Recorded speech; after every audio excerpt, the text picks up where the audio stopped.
Olá, boa noite para você aí de casa. Está no ar o Aparecida Debate, o seu lugar de reflexão, para que você se informe e forme a sua opinião. Sábado que vem, dia 3 de dezembro, é o Dia Internacional da Pessoa com Deficiência. E para celebrar a data, o Aparecida Debate de hoje fala sobre essa parcela da população que sofre de alguma limitação física, mental, intelectual ou sensorial. Levantamento mais recente do IBGE mostra que essa parcela corresponde hoje a 8,5% da população brasileira acima de 2 anos, ou seja, pouco mais de 17 milhões de pessoas. E quase metade, 49,4%, é de idosos. Na faixa etária acima de 60 anos, a proporção é de 1 a cada 4 pessoas com algum tipo de deficiência. O estudo aponta ainda que a inclusão no mercado de trabalho é um dos maiores obstáculos das pessoas com deficiência. Apenas 28,3% delas estão empregadas, uma das muitas barreiras que ainda enfrentam. Afinal, o que pode impedir a participação plena e efetiva na sociedade em igualdade de condições com as demais pessoas? Como vivem hoje as pessoas com deficiência aqui no Brasil? A falta de assistência, as conquistas, direitos e desafios.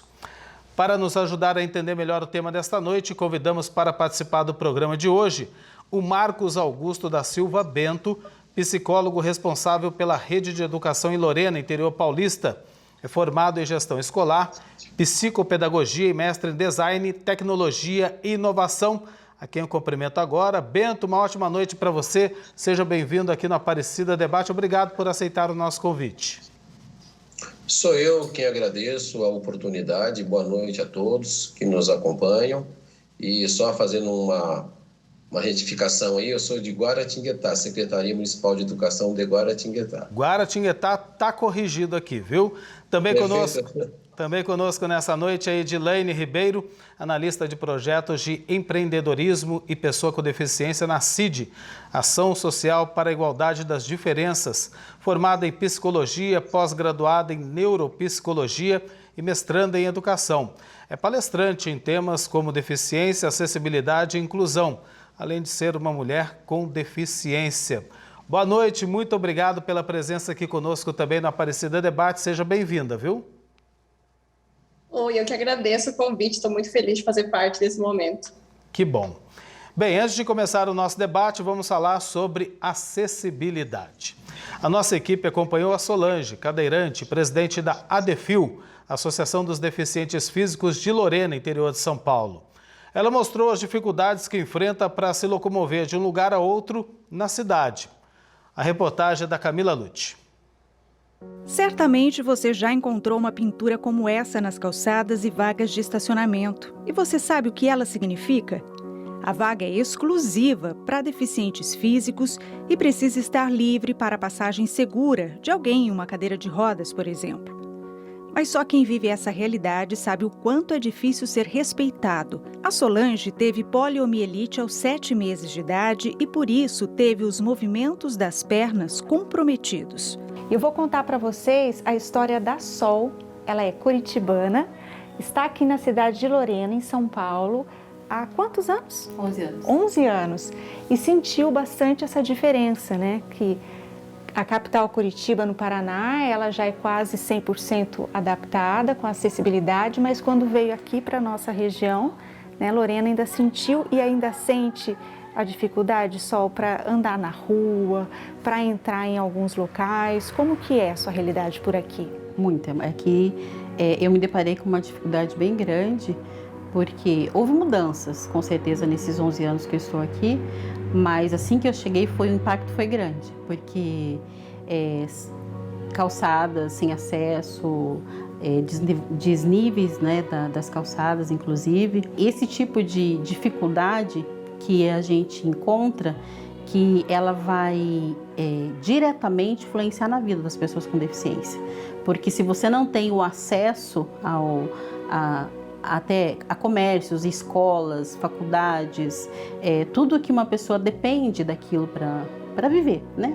Para você ter uma vida digna diante como um cidadão comum.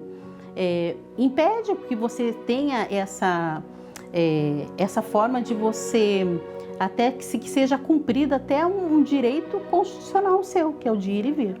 Em casa, ela está adaptada com os espaços e consegue fazer todas as atividades domésticas. O problema é quando ela precisa sair.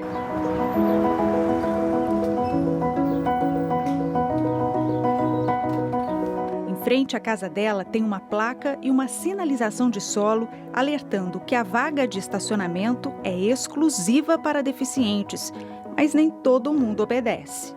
As pessoas não respeitam, muitas delas não gostam, até quando eu peço para tirar o carro, porque assim, quando um carro vem, por exemplo, vem me buscar aqui em frente de casa, ele precisa parar um pouquinho mais longe, que tem que ter esse espaço, e parar um pouquinho mais longe para a cadeira ter o espaço para entrar. As pessoas não... Eu sempre, quando eu saio, eu tenho que sair um pouco antes de casa para poder garantir que ninguém vai estacionar ali para eu poder sair. Já tive casos assim de, às vezes, ter alguma reunião na escola, onde eu fiquei impedida de entrar em casa debaixo de chuva, por conta que tinha carro estacionado, inclusive naquela rampa ali na frente. E quando precisa andar pela rua na cidade onde mora, encontra alguns obstáculos também. Sozinha, ela não consegue. Houve a preocupação de fazer uma rampa para a pessoa entrar na escola, mas para quem vai passar pela calçada, isso já dificulta. Se eu estivesse sozinha, eu já não conseguiria passar, entendeu? E o risco da cadeira voltar, né? E ela pode virar até, inclusive. E aqui a responsabilidade é da prefeitura, por ser uma área mais urbana, ou é do proprietário da casa, né? Que tem que tomar esse cuidado. É do proprietário. Antigamente, na lei, era de responsabilidade da prefeitura, do município, né? Aqui tem uma que é bem... Hoje em dia, a responsabilidade é do proprietário. Só que até foi um tema de uma reunião uma vez, do conselho, em que nós abordamos isso, que essa responsabilidade, quando ela não é cumprida, o que acontece?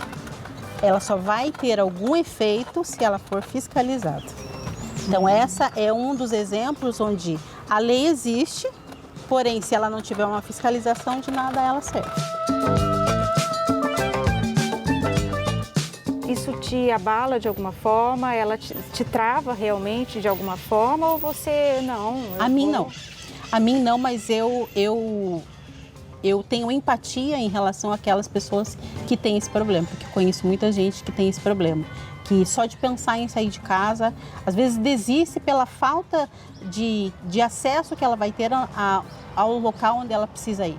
Então, assim, e por essa empatia que hoje eu faço parte desse conselho e tento fazer o melhor para que as pessoas tenham pelo menos um mínimo, que elas sejam atendidas no direito que lhe cabe.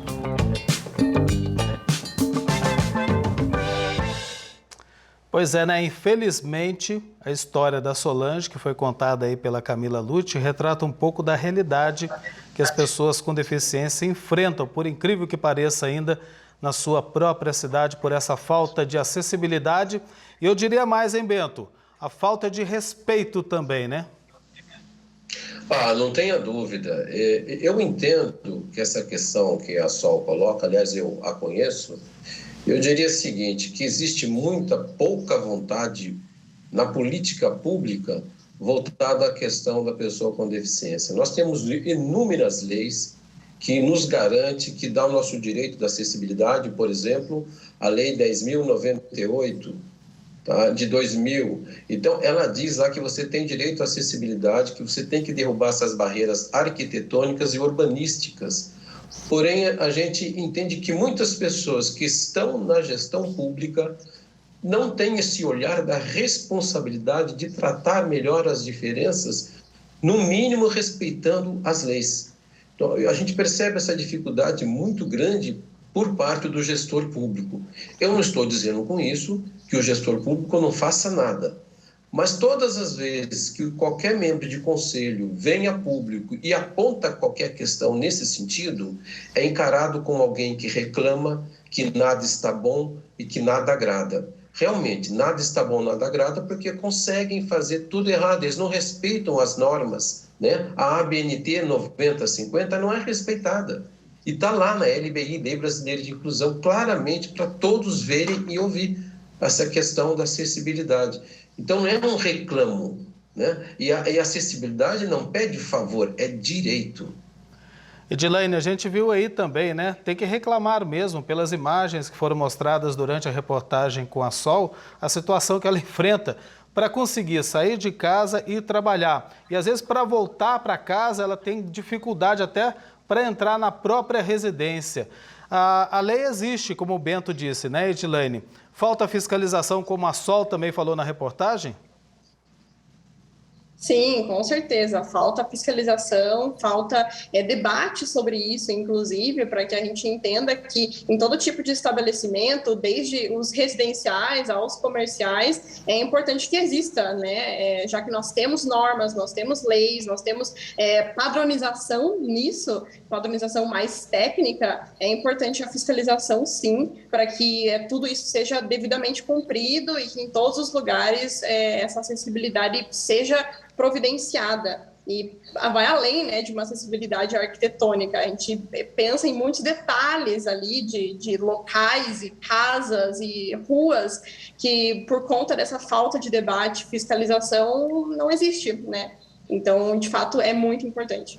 A gente notou também nessa reportagem com a Sol sobre esse conflito de competência, eu diria assim. Ela estava citando a calçada ali, que antigamente a lei dizia que a prefeitura tinha que responder por aquilo, hoje não, hoje é o proprietário do imóvel na qual a calçada está bem à frente, ou seja, é obrigação ou não do poder público em garantir essa acessibilidade ou depende do caso, Edilene? O poder público ele tem essa responsabilidade, sim, isso inclusive está citado no estatuto muitas vezes, né, dessa responsabilidade do poder público em providenciar moradia, transporte, né, e todos os outros aspectos como segurança, autonomia. Então, dentro dos direitos das pessoas com deficiência, o poder público tem um grande poder, sim, de decisão e de interferência em tudo isso para melhorar a qualidade de vida das pessoas com deficiência em todos os âmbitos, né? Agora, ô Bento, vamos da teoria para a prática. Na prática é isso que acontece? O poder público respeita a lei no que diz respeito à sua obrigação de garantir acessibilidade à pessoa com deficiência? Eu não posso generalizar, mas via de regra não. Quando coloca aí que o poder público não tem a responsabilidade, a princípio, das questões das calçadas, por exemplo, como é que em outras cidades as coisas acontecem? Olha o exemplo que ela deu de Curitiba. Temos a cidade de Socorro, tem de Gramado. Então, se lá acontece, como acontece e por que acontece? Porque existe, além do cumprimento da lei, existe a boa vontade em desenvolver políticas públicas voltadas às pessoas com deficiência. E eu entendo que a acessibilidade aqui não se olha somente para a pessoa com deficiência, se olha para pessoas com mobilidade reduzida, criança, gestante, idosos. Então, a acessibilidade ela é para todo mundo, ela não é só para o deficiente. E as pessoas entendem que isso é só para o deficiente, principalmente aqui para cadeirante. Então, eles falam, eu fiz uma rampa. Rampa por si só não define acessibilidade, ela faz parte de um contexto. A acessibilidade tem que atender a todas as necessidades dos diferentes. E aí tem a questão da falta de respeito também. A rampa existe e às vezes a pessoa para com o carro bem em frente à rampa e impede aí o acesso da pessoa com deficiência, né, Beto? Daí não tem jeito, né? Não, tem rampa que é direcionada para a caixa coletora de águas de chuva. Faz a ideia. Então, assim, é falta de respeito mesmo. E quando você vem a público e questiona, você é intransigente, você reclama. E temos que reclamar mesmo, porque nós vivemos o problema o dia a dia. É isso que a gente precisa ter nessa discussão que a Edilene coloca. Nós precisamos ouvir quem é o usuário dessa acessibilidade. Quem são? Quem são essas pessoas? E não é se colocar no lugar do outro, simplesmente. O imaginário é muito raso, é simplista demais. Então você tem que ouvir. Então ouvir conselho de pessoas com deficiência do município é o mínimo que se precisa, é o mínimo que se espera.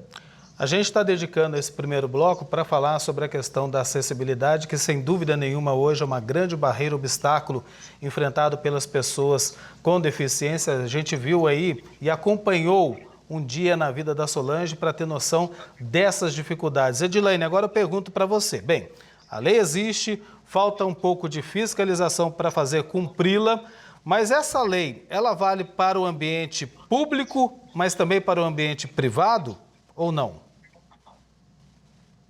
Sim, ela também comporta o ambiente privado e tudo isso entra também no aspecto de fiscalização e de debate sobre, porque né, ainda que a gente consiga pensar sobre estabelecimentos, como foi citado inclusive né, na reportagem, sobre o proprietário né, ter mais controle sobre aquela calçada, sobre aquele local, mas ainda assim existe algo amplo, né, uma lei ampla, uma regra ampla que pode comportar tudo isso. Então, o privado também né, precisa estar dentro dessa fiscalização, desse debate, para que ele proporcione, para que a gente consiga ter uma sociedade generalizada nesse sentido, né, que a acessibilidade esteja nos ambientes, independente de quem é a responsabilidade por aquilo.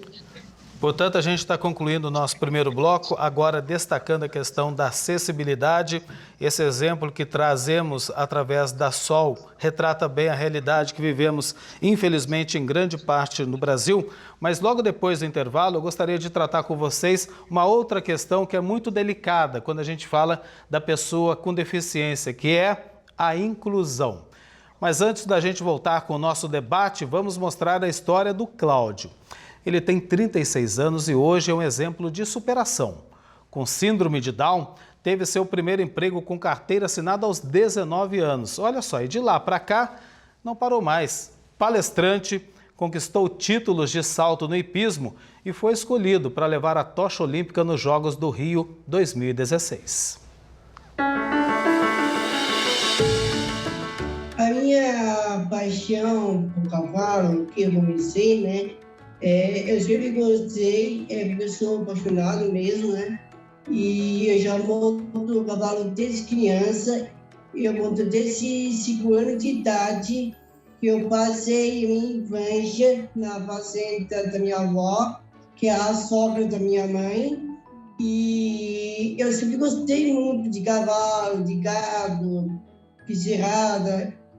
Eu sempre gostei, essa é a minha vida de paixão rural, né? E é essa paixão que transformou a vida do Cláudio. Aos 36 anos, ele conta sua história de vida em palestras e ensina crianças a andar a cavalo. Paixão por cavalo, eu tinha 15 anos, aqui eu entrei, sociedade, mas da Liga Paulista. E eu era peão e depois virei cavaleiro. E depois disso, eu pensei muito na minha vida. Eu quero ser instrutor de equitação, ensinar crianças no pônei. Era meu trabalho que eu fazia na empresa, na Liga Paulista. Acompanhar de perto a realização do filho é uma vitória para Elizabeth. Mas ela conta que assim que descobriu que o filho dela era T21, portador de síndrome de Down, teve medo. Você fica assustada, por quê? Porque você precisa pensar em qualidade de vida, você tem incerteza sobre como será a vida desse filho, quais as dificuldades. É medo, você tem medo mesmo, né? A gente fica numa paura muito grande. A preocupação sobre o futuro dele era muito grande por causa da falta de entendimento sobre a síndrome. Trata-se de uma alteração genética na espécie humana gerada pela presença de uma terceira cópia do cromossomo 21 em todas as células do organismo. Com isso, as pessoas com síndrome de Down têm 47 cromossomos em suas células, em vez de 46, como a maior parte da população. E cada um terá características e personalidades diferentes.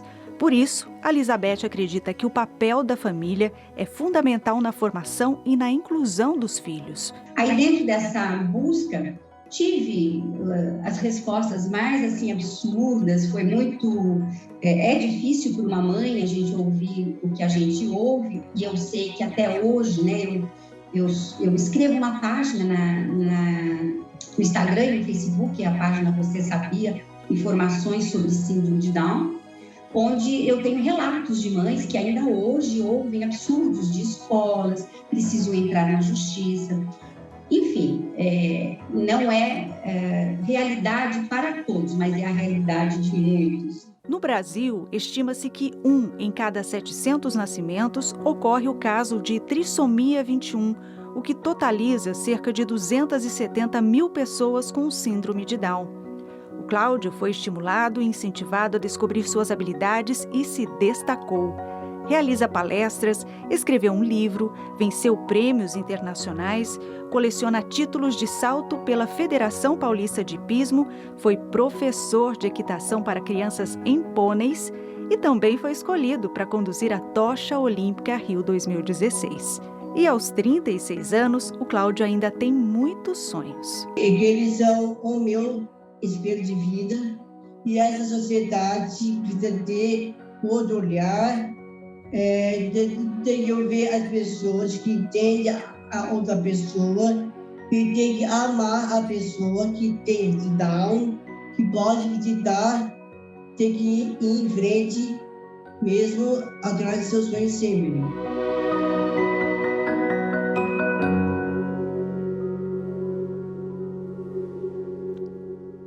Que bela história do Cláudio, ele provando aí com suas conquistas de que a pessoa com deficiência, apesar das suas limitações, pode tudo sim, principalmente também quando tem o apoio da família, a família está ao seu lado. Não é isso, Bento? E aí mostra que é possível, né, promover essa maior inclusão da pessoa com deficiência. Perfeito. A família é fundamental nesse processo, né? Participar dessa construção do dia a dia. É o que eu digo, a inclusão, as pessoas às vezes mencionam o seguinte, o que me entristece, quem menciona às vezes são pessoas dentro da educação, que a inclusão não era hora para começar.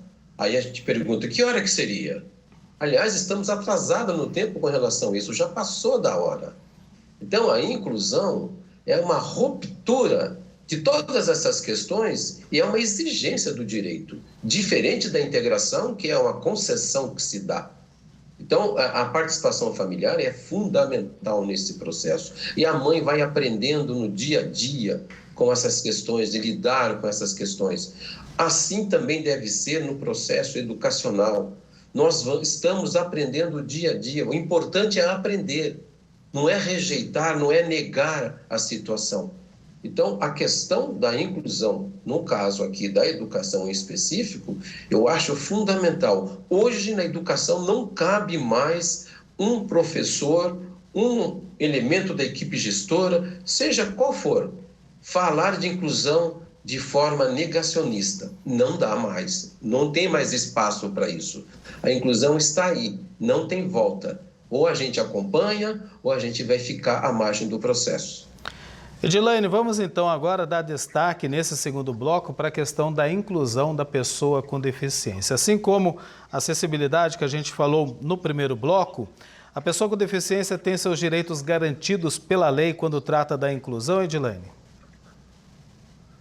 Sim, o Estatuto da Pessoa com Deficiência, né, ou a Lei Brasileira de Inclusão, ela garante, inclusive tem seções, né, destrinchando todos os direitos, e como a moradia, a educação, o trabalho. Então, está previsto por lei, inclusive aquilo que se delimita como um crime, por exemplo, né? Então, situações de capacitismo, a discriminação em relação à pessoa com deficiência e outros detalhes também está dentro desse estatuto. Então, existe sim um local em que tem muitos detalhes a respeito dessa situação. E ele é muito recente, né? Porque o estatuto ele é de 2015. Então, essa discussão ela se torna ainda mais importante por conta disso. E pego até o que o Bento falou sobre, né, o quanto é importante a gente mencionar, justamente porque as pessoas precisam estar com o termo, né, inclusão cada vez mais apropriados, né, justamente por ser algo muito recente.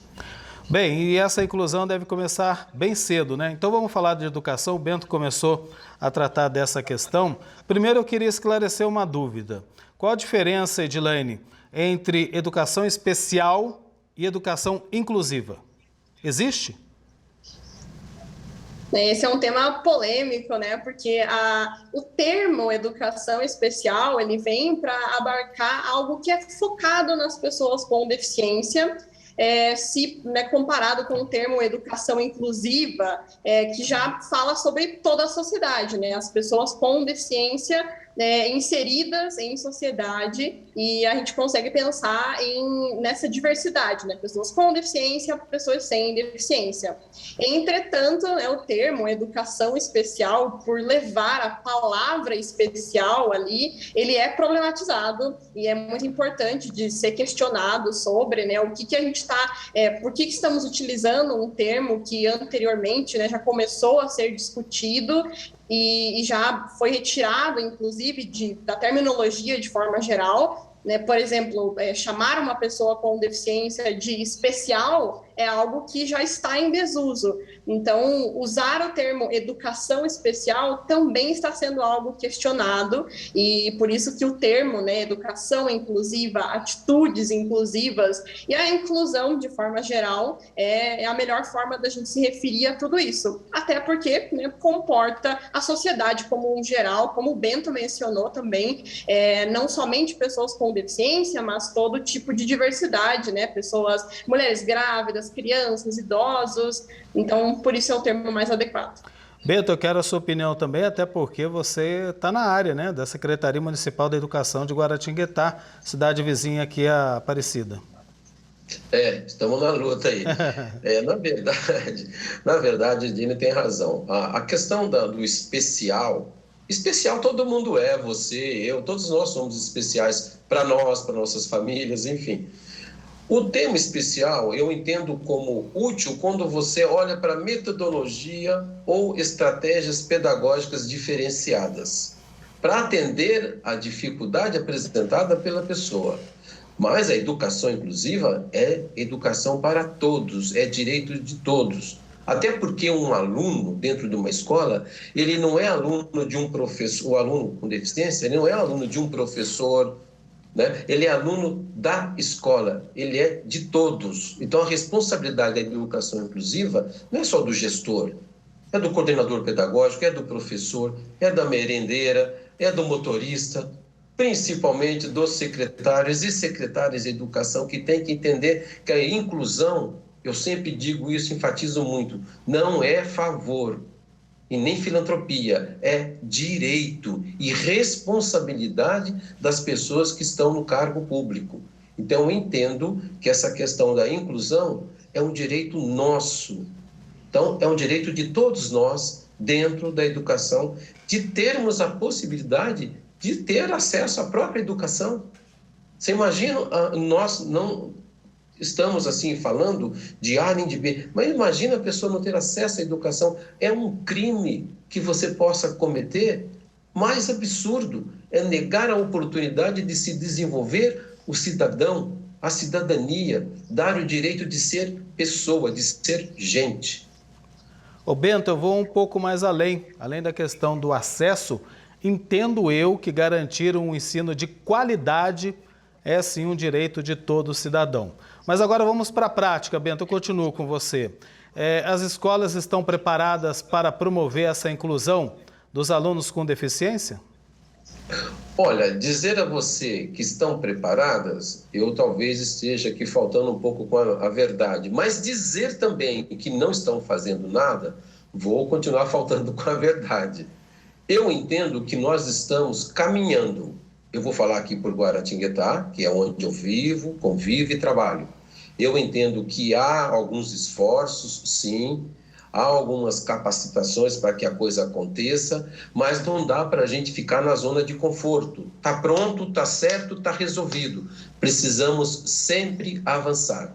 Nós estamos numa dificuldade muito grande de atender alguns casos dentro da educação com relação a facilitadores, que são aquelas pessoas que ajudam o professor em sala de aula. Há casos que precisa de um facilitador para a criança. Há casos que não precisam. Eu até acho que alguns facilitadores, na minha opinião, às vezes até atrapalham o desempenho da pessoa, porque ela fica cuidando como se fosse uma pajem. A pena, a dó está acima de tudo. E no processo da educação, não, a gente tem que dar autonomia, o quanto mais, melhor para a criança. Então, o facilitador, há casos que precisa. Há casos que eu entendo que até precisa, mas nem tanto. É o caso aqui de nossa cidade, Guaratinguetá. Mas, num cômputo geral, eu entendo que ainda estamos gatinhando sobre a inclusão educacional em todo o país. Você tem a mesma opinião, Edilene? E daí eu faço uma outra pergunta para você também, né? A família também, nesse caso, tem uma grande responsabilidade, né, para promover essa inclusão das pessoas com deficiência nas escolas. Sim, eu tenho a mesma opinião e eu acho que nós estamos em um processo de evoluir, né, até chegar em um outro patamar da situação. O ambiente escolar ele ainda precisa de muito debate sobre isso. Eu percebo até pelo uso mais diferenciado de terminologias e pela dificuldade de pensar na inclusão escolar, né, eu percebo o quanto a escola ainda está distante de colocar essa realidade, né, de inserir essa realidade. Pensando até em termos acadêmicos, né, eu estou muito inserida na academia e dentro da minha universidade, por exemplo, eu faço parte de uma comissão de educação inclusiva, eu represento todo o corpo discente da universidade e a gente pensa muito isso na importância da personalização, né, de entender cada caso como um caso e como que a gente consegue cada vez mais tornar as nossas atitudes inclusivas dentro de um ambiente educacional, pensando na diversidade da pessoa com deficiência, porque apesar dos tipos de deficiência, dos tipos de acessibilidades, né, dentro de cada um deles ainda existem subtipos. E por isso é importante discutir isso dentro da escola e dentro da academia, para como que a gente consegue colocar cada vez mais, né, inclusão em tudo que nós fazemos lá dentro. E respondendo a sua segunda pergunta, sim, a família precisa estar envolvida, ela precisa estar envolvida desde reuniões escolares e debates escolares até momentos mais individualizados também com a gestão da escola, com, né, os pormenores, né, de uma cultura escolar, e precisa estar envolvida também na academia, no mercado de trabalho e na vida social da pessoa com deficiência, para poder pensar sobre isso de forma ampla, como eu mencionei anteriormente, e para a gente entender a pessoa com deficiência em todos os ambientes da sociedade, porque a gente pertence a todos esses ambientes. Ter uma rede de apoio facilita muito nesse processo. Ô Bento, só para a gente encerrar rapidinho esse bloco em que a gente está falando de inclusão, principalmente na educação, a gente vai concluindo, e aí eu queria que você me acompanhasse nesse raciocínio.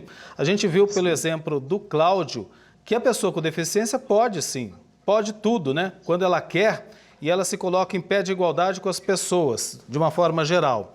Agora, vai depender muito da conquista que ela tiver do ambiente em que ela vive, né? Isso é fundamental.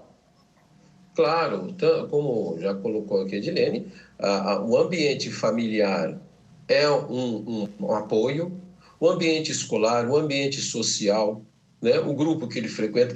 Então, todas as etapas da vida que toda pessoa passa faz parte do contexto da pessoa com deficiência também.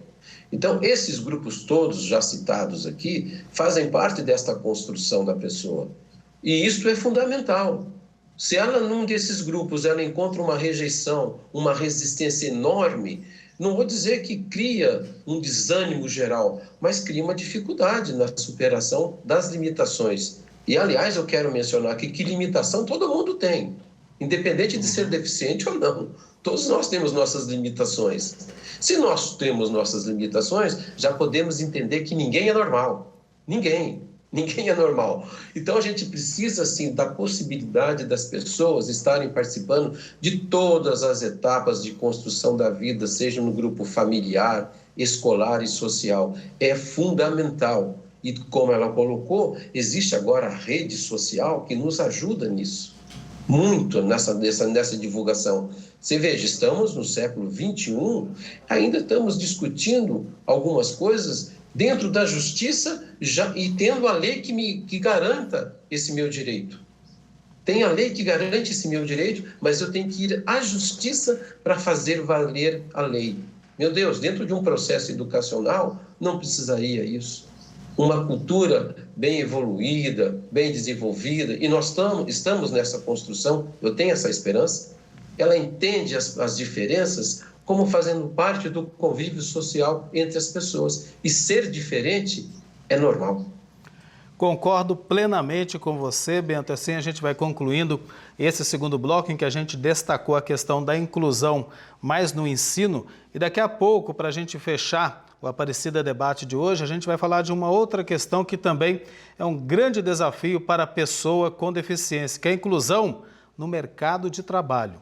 Antes da gente falar sobre a questão da inclusão no mercado de trabalho, tem uma questão que eu acabei deixando passar. Lá no primeiro bloco, Bento falou sobre esse assunto por cima, mas eu gostaria de esclarecer, principalmente para todo mundo que está aí acompanhando o Aparecida Debate, a gente está falando da pessoa com deficiência. Esse é o termo correto de se referir às pessoas que têm as suas limitações, Bento? Pessoa com deficiência? Na verdade, eu acho que a Edilaine até já fez um comentário sobre isso. Existe muito essa questão da terminologia, né? Pessoas com necessidades especiais. Necessidade especial todos nós temos. Uma grande necessidade que a gente tem é grana, por exemplo. Pessoas especiais, como já disse, especial todo mundo é. Pessoas excepcionais todos nós podemos ser, né? Então, a ONU, ela criou um decreto, né, que diz, o 96/48, que para evitar e terminar com essas terminologias de ceguinho, aleijados e outros, então vamos chamar pessoas com deficiência. Primeiro a pessoa, depois a deficiência. Então, chama-se PCD, pessoa com deficiência. É uma decisão que tomaram para tentar, né, parar com essas questões de diminuir as pessoas através de alguns termos não tão adequados. Embora eu particularmente não me ofendo, mas eu não posso responder por todos os deficientes. Portanto, está aí bem explicado pelo Bento. Então, a partir de hoje, você que está acompanhando aqui o Aparecida Debate, quando você for se referir a essa parcela da população, pessoa com deficiência, tá ok? Tá combinado então, Bento. Agora, falar com a Edilaine, a gente começa a falar da questão da inclusão no mercado de trabalho. Você considera, Edilaine, que hoje é uma das maiores barreiras da pessoa com deficiência? Sim, definitivamente é uma grande barreira por essa invisibilização da pessoa com deficiência. Se já é muito difícil se inserir na sociedade, se a gente tem dificuldades de estar em ambientes sociais, como mencionado anteriormente, né, de lojas, ruas, etc., mas também bares, baladas, etc., também é muito difícil estar presente no mercado de trabalho, né? A gente tem muita dificuldade de chegar até um cargo, seja ele qual for, mas principalmente um cargo alto, um cargo digno, de diferentes habilidades, né, da pessoa com deficiência. Um cargo de liderança, por exemplo, é quase muito inalcançável para as pessoas com deficiência, principalmente pessoas com deficiência em algum grau moderado ou mais avançado, até chegar em um cargo como esse, às vezes, né, precisam enfrentar muitos e muitos anos e muitas outras dificuldades que pessoas sem deficiência não teriam barreira nenhuma. Então, sim, o mercado de trabalho ele é um local ainda muito inacessível para a pessoa com deficiência, quem dirá cargos mais abastados, cargos que exijam uma habilidade diferenciada, que a pessoa com deficiência normalmente não tem oportunidade até educacional de chegar, né, a uma especialização que ajude ela a chegar a um mercado de trabalho num cargo alto. Bento, como a gente falou da questão da acessibilidade no primeiro bloco, da inclusão na educação no segundo bloco, agora eu quero trazer essa questão também para a inclusão no mercado de trabalho. Bem, o que diz a lei, afinal, sobre esse assunto, Bento? Então, a Lei 8.213 de 91 já discute a questão de cotas, né, para pessoas com deficiência. A gente tem muita dificuldade de entender isso junto à classe empresarial. Existe muita escolha de tipo de deficiência que vai se colocar na empresa. Então, se tipo, um deficiente visual, na minha empresa, eu vou ter que fazer algumas adaptações com relação aos pisos podotáteis, placas em braille e coisas que o valha. Poxa vida, eu não quero esse trabalho para mim, então eu vou empregar alguém que não tenha um dedo ou 2 dedos, que eu estou empregando um deficiente, que eu não preciso fazer nada dessas transformações. Porém, você vai lá no primeiro artigo da Lei Brasileira de Inclusão, que ela vai definir quem são as pessoas consideradas com deficiência. São pessoas que têm um comprometimento que, em igualdade de condições com os outros, fica em desvantagem permanente. Então, necessariamente faltar um dedo para você, dependendo do dedo, não te coloca em condição de desigualdade permanente. Uma correção de um óculos, por exemplo, numa deficiência visual, ela também não te coloca numa condição de disputa de desigualdade, porque ela corrige. Quando há uma correção, quando uma tecnologia ou um instrumento corrige, você passa a disputar de forma igual com os outros. No caso do deficiente, não. Então, essa lei de inclusão, e aliás estão querendo derrubar essa lei, que é lamentável, todas as nossas conquistas estão querendo jogar para o ralo, como se isso não tivesse validade, e o que é muito lamentável. Eu entendo que essa lei precisa ser a gente fazer um trabalho de conscientização junto aos empresários. Que diz, como contratar, capacitar, né? Tanto a empresa quanto aquela pessoa que vai ser inserida no mercado. Vejam bem, existem pessoas que dizem assim, mas eu não acho no mercado aí mão de obra qualificada de pessoas com deficiência, por isso que eu não tenho no meu quadro de funcionários. Isso não é tão verdade, que existem muitos deficientes qualificados desempregados. Como é que se responde isso? Né? Como é que se explica isso? Então, não há mais essa justificativa de escolher deficiente, quem que eu vou colocar. Claro, a gente não vai contratar uma pessoa com deficiência visual para ser motorista. Não vamos partir para o absurdo.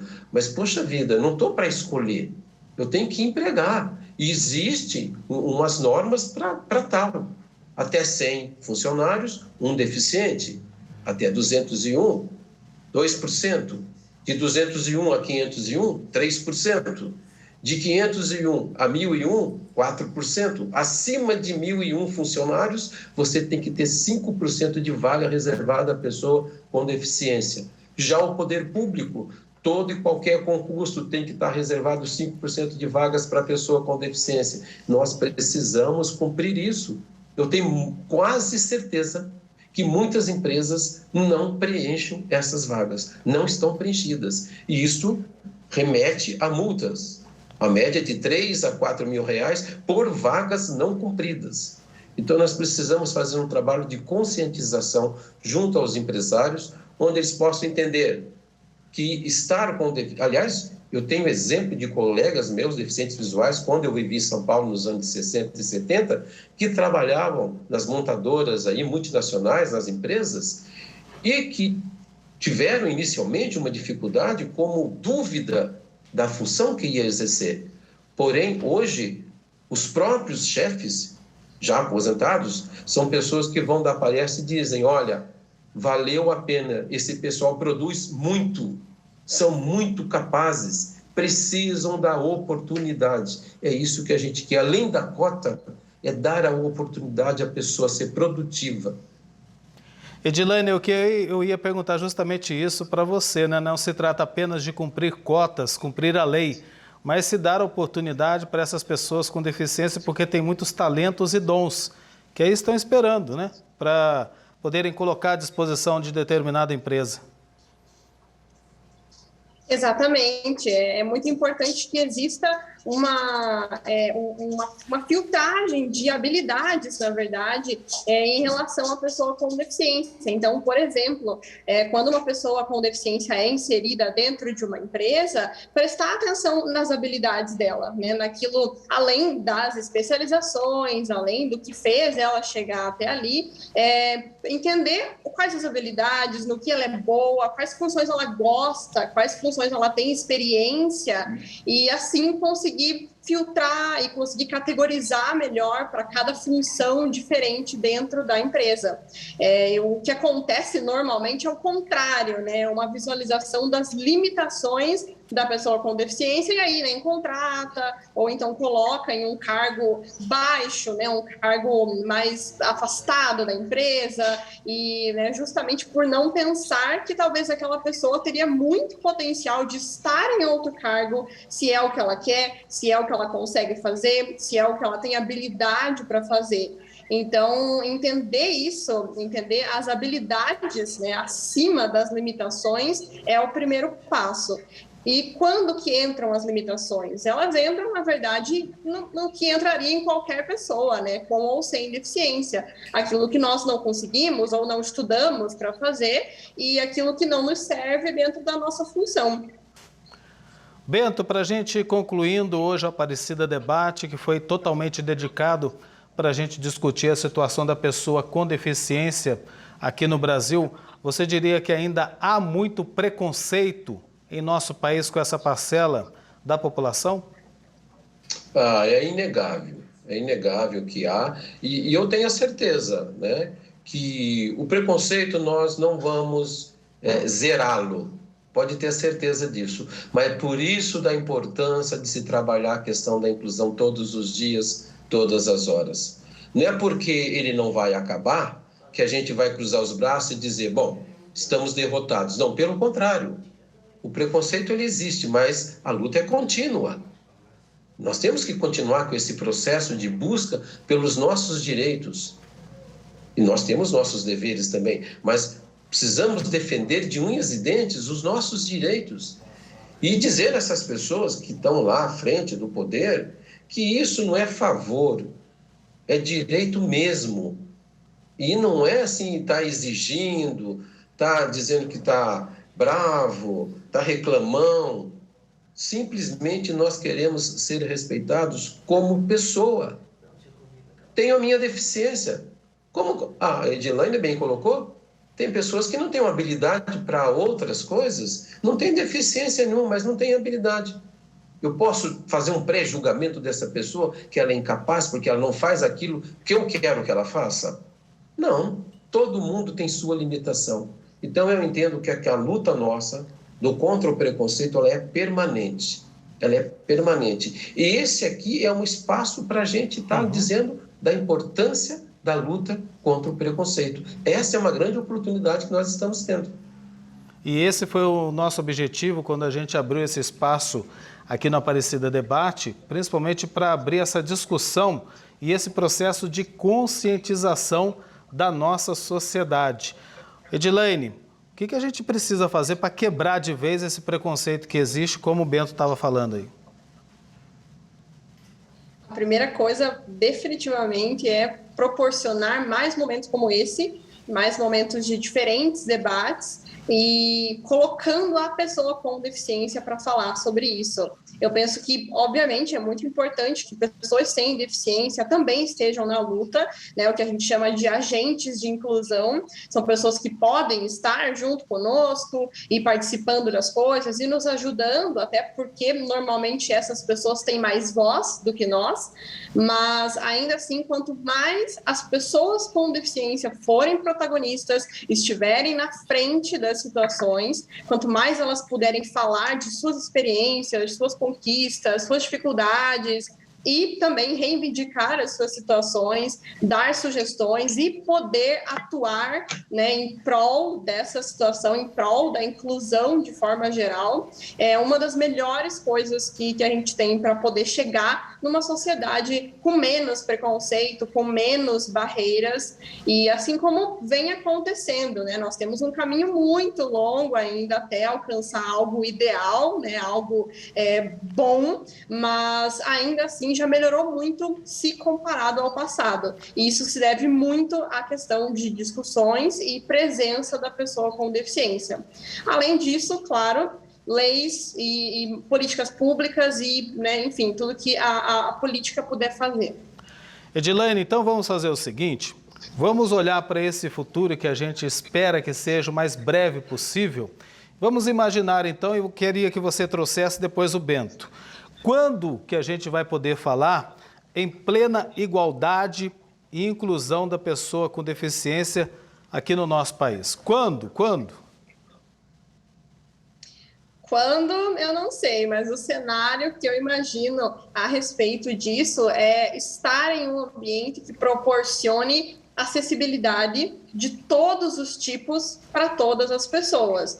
Então, é só a gente pensar num exemplo de um estabelecimento simples, uma cafeteria, que proporcione uma acessibilidade arquitetônica de vários estilos, né? Que tenha rampa ou elevadores ou uma parte plana para que as pessoas entrem e que tenha recursos didáticos, recursos visuais, recursos para poder abranger as pessoas com deficiência visual, deficiência auditiva, né, que tenha várias opções para que essas pessoas possam ser inseridas naquele ambiente e, principalmente, para que elas tenham autonomia. Eu vejo um cenário inclusivo, é um cenário autônomo, né, que as pessoas com deficiência possam ir sozinhas nessa cafeteria ou em outros locais, viver em outras situações sem depender muito de ajuda de outra pessoa, sem ficar dependendo de algo externo para que ela possa se inserir. Aquele ambiente tem que proporcionar isso e as outras pessoas têm que proporcionar isso com atitudes inclusivas. Acho que esse seria um cenário. No momento que a gente atingir isso, né, mesmo que seja numa cidade como Curitiba, por exemplo, que está buscando isso cada vez mais, mas ainda falta, independente da cidade, independente, né, se é partindo de uma escola e ampliando para o Brasil inteiro, para o mundo inteiro, a gente vai estar mais perto, sim, de um cenário inclusivo. Bento, então você agora, para a gente poder encerrar, que cenário seria esse, na sua opinião? Olha, meu amigo, tem horas que eu quero ser um entusiasta, mas tem hora que eu levo cada pancada, mas vamos lá. Eu entendo que quando nós vamos estar falando dessa questão do respeito com as diferenças é quando realmente nós, enquanto sociedade, estivermos vivendo de forma harmoniosa com as diferenças, sejam elas quais forem. Quando nós começarmos a conviver de forma harmoniosa, respeitosa com as diferenças, a gente começa a cada dia trabalhar com isso. Então, é muito importante a gente rever a nossa atitude, o meu papel dentro da sociedade. Como está o meu papel de ser humano com relação às diferenças que eu vivo no meu dia a dia. E entre nós, deficientes mesmos. Nós precisamos pensar nisso. Então, eu entendo que nós vamos ver isso no nosso dia a dia, como foi colocado pela Edilane.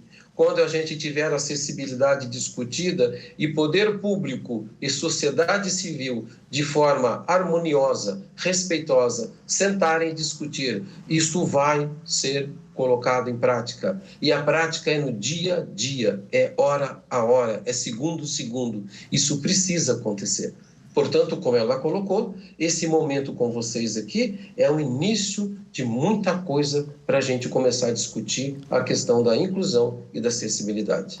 Tá aí, muito bem dito pelo Bento, uma tarefa minha e é uma tarefa sua que está acompanhando aí o Aparecida Debate, que fica por aqui. Hoje falamos sobre a pessoa com deficiência, essa parcela da população que sofre de alguma limitação física, mental, intelectual ou sensorial. O levantamento mais recente do IBGE mostra que essa parcela corresponde hoje a 8,5% da população brasileira acima de 2 anos, ou seja, pouco mais de 17 milhões de pessoas. O estudo aponta ainda que a inclusão no mercado de trabalho é um dos maiores obstáculos das pessoas com deficiência. Apenas 28,3% delas estão empregadas, uma das muitas barreiras que ainda enfrentam. Contamos com a participação via internet do Marcos Augusto da Silva Bento, psicólogo da Secretaria Municipal da Educação de Guaratinguetá, interior paulista. É formado em gestão escolar, psicopedagogia e mestre em design, tecnologia e inovação. Cumprimento você, Bento, muito obrigado pela participação hoje. Uma ótima noite para você, um bom descanso, viu? Também a Edilene Ribeiro, analista de projetos de empreendedorismo e pessoa com deficiência na CID, Ação Social para a Igualdade das Diferenças, formada em psicologia, pós-graduada em neuropsicologia e mestranda em educação.